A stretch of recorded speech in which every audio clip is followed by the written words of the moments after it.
On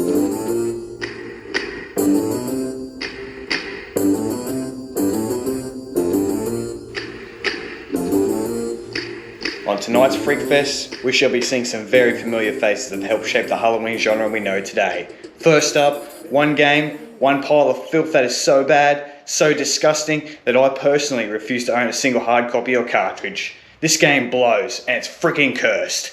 Let's check it out on the Acer Nitro 5. E.T. the ExtraTerrestrial is a top-down adventure game that's developed and published by Atari, designed by Howard Scott Warshaw, and was released on the 2600 in December 1982 for North America. The game has a player-controlled E.T. where you must collect 3 pieces of interplanetary telephone that are scattered around 6 different environments. However, according to the manual, the game officially ends when E.T.'s energy bar runs out or when the player decides to quit. The game only took 5 weeks to develop, and it shows. Often referred to as the worst and biggest commercial failures in video game history, and is cited as a major contributing factor to the game crash in 1983, an urban legend was established that the unsold copies were secretly buried in a landfill in Mexico, and in 2014, diggers were hired to investigate the claim, found 782,000 cartridges, with 10% or approximately 1,300 being ET copies. Let's check it out.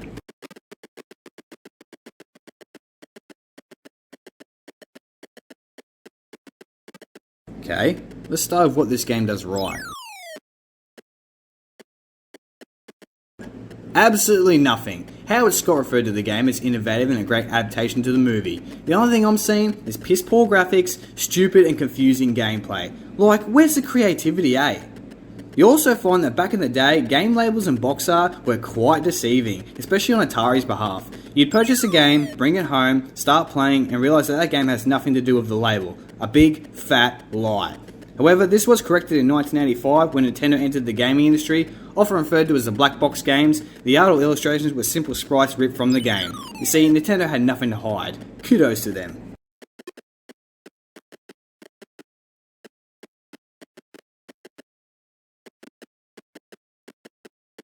This is mediocre to say the least. The only obstacle in the game is Dick Tracy down there, and if he touches you, you lose all your telephone parts and you gotta start all over again. I believe he's one of the detectives from the movie. Who knows? Who cares?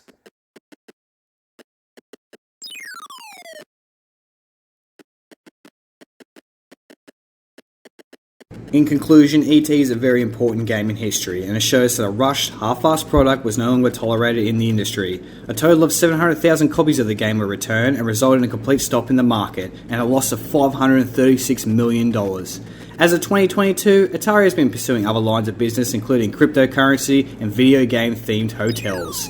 Let me get this out. The game itself didn't cause the crash, but reached the boiling point for consumers in which they just had enough.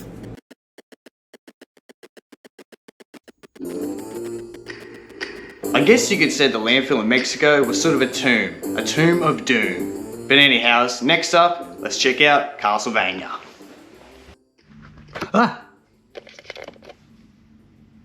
Castlevania is a 2D platforming game that's developed and published by Konami and was released on the Nintendo Entertainment System on the 1st of May 1987 for North America, the 19th December 1988 for Europe, and the 5th of February 1993 for Japan. The player controls the main protagonist, Simon Belmont, a vampire hunter, as he must traverse a total of 18 different stages, defeating enemies, boss battles, acquiring items and power-ups. The game was met with a mostly positive reception, receiving a 71% Metacritic score, and has since led to over 35 sequels and spin-offs. Check it out.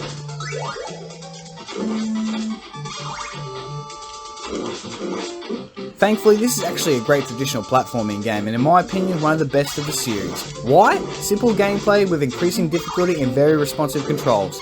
Castlevania 2 Simon's Quest frickin' sucks. Too many stupid puzzles with no clues whatsoever. You'll have no idea what you're doing. The main complaint for me is when Simon must summon a tornado at Debarra Cliff. The game tells you absolutely nothing, and the only guide at the time was the Nintendo Power magazine, which revealed how to pass the stupid level. You'll literally squat in the corner and wait for it to be summoned. It's ridiculous.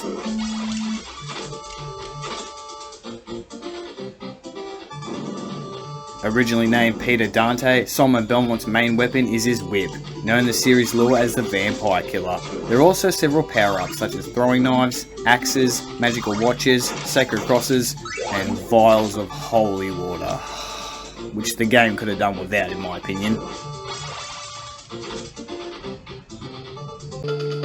So one thing that's a little bit annoying, you've got to be really precise when platforming, eh? Like, oh.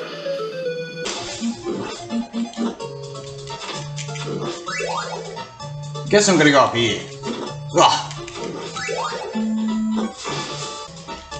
I tell you what, for an 8-bit game, this looks half decent, eh? Like, sprites, the artwork, background, foreground, all looks pretty solid. This game also runs pretty smooth. You might get the occasional jitter here or there, but runs good. What's this? Boss fight? Ah!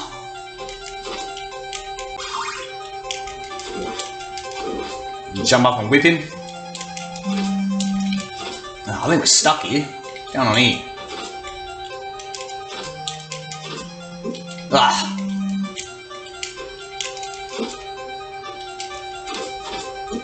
Ah! Overall, this is a great Halloween game.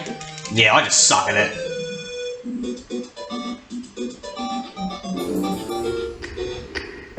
Where would Halloween be without the Addams Family? Personally, one of my favourite films from my childhood. As for the games, yeah, not so good. Let's check it out.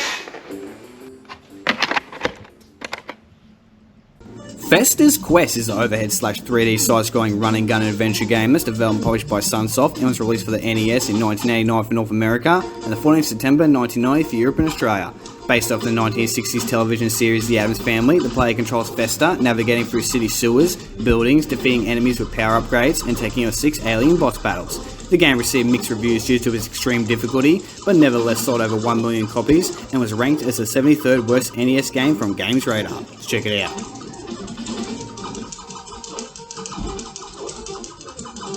What I want to know is, why does Uncle Fester get his own video game? Like, what makes him so special? Well, to be fair, as the game goes on, Fester does encounter members from the Addams Family that help him with weapon upgrades and items. You'll also find that the North American version has a bug that makes bullets collide with walls and objects. Not groundbreaking, but still bloody annoying. Couple things about this game. The controls, they work fine enough. Everything else is absolute trash. This game was actually heavily promoted in the Nintendo Power magazine, and well, the consumers, they saw it, they bought it, and they hated it. Just sit back and watch. The hell is this? Ah! Are we stunned or something? It's bloody annoying. Another thing about this game, these enemies, they take like 1,000 hits. Unless you get a power-up, but even then the power-ups have their own abilities. So the pistol itself will shoot straight. I don't know what this thing is, it just shoots all over the joint. It sucks. Why are we going so damn slow? Are we still stunned? I don't know.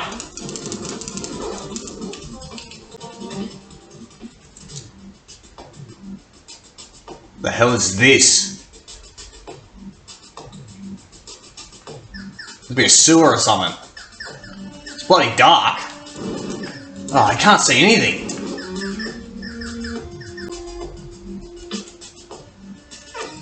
There we go. Light. Nice.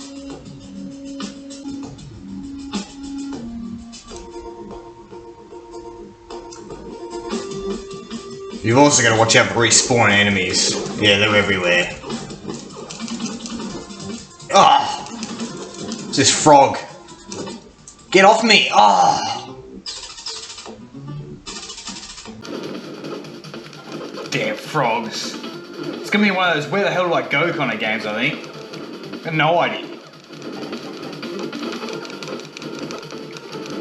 I tell you what, the music's half decent in this game. Probably the only thing going for it though. These freaking enemies suck, man. Ah! Can we go in this house? Let's find out.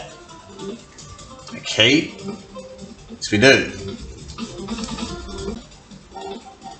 TNT. Look at these enemies, man. They're just waiting for me. Look at this. It's ridiculous. Ah. Ah, go away! By the way, 2 hits and you're dead. Oh yeah, you heard that right. 1 life, 2 hits and you're dead. It freaking sucks. What's the point in having a health bar?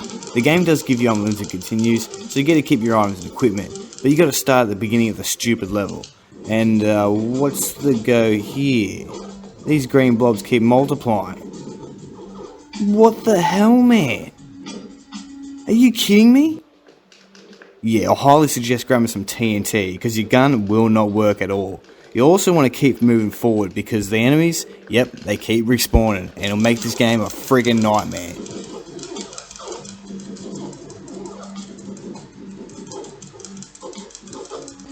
Overall, it's not the worst run and gun adventure game. It does have some redeeming elements and features going for it, but the gameplay just falls apart due to too many flaws and problems. Hit detection, respawning enemies, weapon upgrades / downgrades, health bar, and bugs. Uncle Fester, your game kinda sucks. Time for the main event. What can Bram bring to the Halloween genre? Let's find out. Excuse me. Bram Stoker's Dracula is a single-player platforming adventure game that's developed by Snes and published by Sony Entertainment and is released for the Super Nintendo in September 1993. That is based off the 1897 novel and the 1992 movie. The player takes the role of our main protagonist, Jonathan Harker, where you must traverse 6 stages of difficulty with several boss battles, including a vampire called Lucy Wistana, fire-breathing dragon called Renfield, and multiple forms of Dracula himself, such as a bat, wolf, and a knight. Receiving average reception upon its release, the DOS version's gameplay was quote-unquote uninspiring and repetitious. However, the SNES port was rated 80 out of 100 from the Game Zone magazine. Let's check it out. This has to be one of my most favourite Halloween games of all time. This is side-scrolling action at its finest. Everything from the deep and suspenseful music, sound effects, responsive controls, beautiful colourful graphics, detailed textures and sprites, environmental effects, dialogue, and the game's gradual difficulty is just brilliant, and definitely makes for a challenge. How did Bram Stoker come up with Dracula? One theory says that the writer himself admitted that after a meal of dressed crab in a fashionable restaurant in London on the 8th of March 1890, Stoker had a vivid nightmare about blood-sucking creatures and inspired him to write Dracula. Bram died on the 20th of April 1912 due to locomotor ataxia and was cremated in North London. This game did receive many ports for several systems such as the Mega Drive, the Genesis, Amiga, Game Boy, DOS, Sega CD, NES, but in my opinion the Super Nintendo version is one of the best.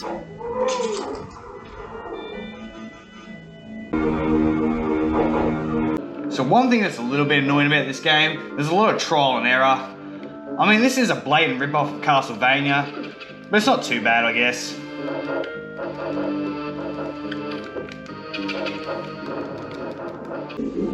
Oh, what is this?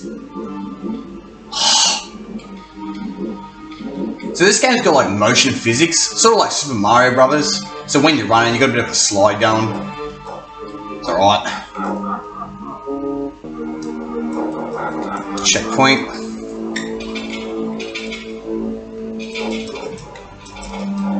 One thing I love about this game, it is spooky, eh? What is that? Ugh.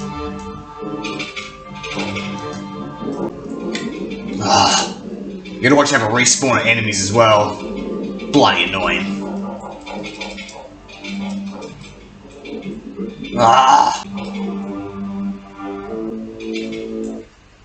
Boss battle. It's a dragon. Renfield. Oh, huge! Cut his head. Alright.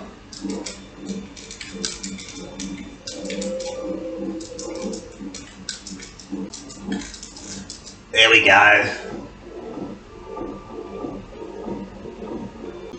Alright, the Dracula himself.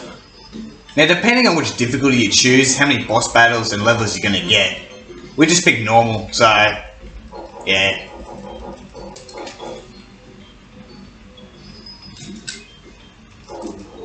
There we go. Too easy. Overall, this is a great Halloween game. Definitely check it out. Well, that about wraps up tonight's freak show. Happy Halloween, everyone. As always, on B's Pizzas, I'm out of here.